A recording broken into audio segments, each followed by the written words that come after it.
Video? Sige, so Sige. good morning. Good morning.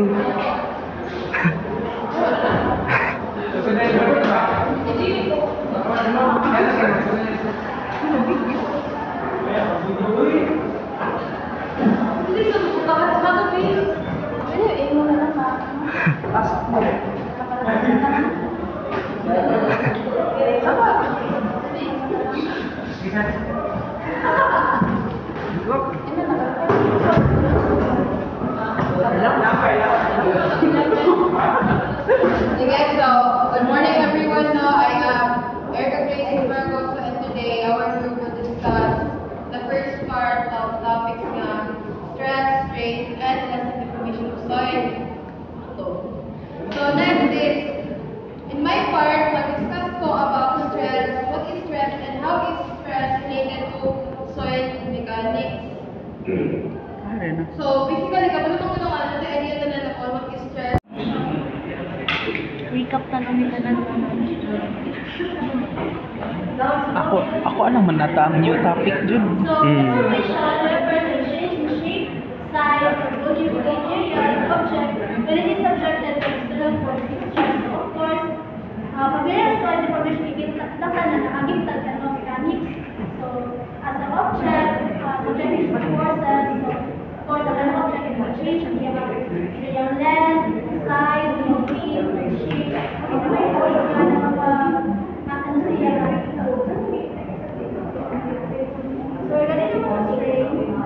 So strain is the change or shape of size of some subjected to the force. So ang kalagyan ng ano nila, actually, ang kining deformation of strain, same lang sa nagkasihan, but then ang kining deformation ng yun ay ang iyang kinameasuration is sakto dun yung elongation niya sa object. Idealized stress strain. Even though consideration, so this is the first topic. Means, diba, nakita ninyo yung form na very complex and hindi siya linear. So, for idealized stress strain, dali na topic is, nagaling mo siya simplified na models para makuha na to or makita na to how the soil behaves under loading. So kaya kita mo na ito, di ba, complex na siya na linear. So some engineers use idealized models para natay approximate na makita the response ni soil through the under loading. So natay path na model, elastic behavior, rigid perfectly plastic, elastic perfectly plastic, and elastic. Against the house slope, by against no? Example na dito? Okay lang.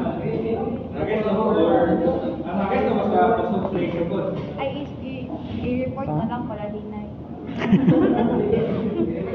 I-report na lang. Hooke's law, so basically, it states that when an object has a relative small deformation, the size of the deformation is directly proportional to the deforming load or force. So, kailangan ko sa strain and strain diagram. So, kami deliver na din ang Hooke's law. Ang lang ang Hooke's law sa linear lang. Kawan niya sa yield strength or sa elastic limit, hindi na mag-apply ang Hooke's law. So, all left ang Hooke's law, in order to ratio sa stress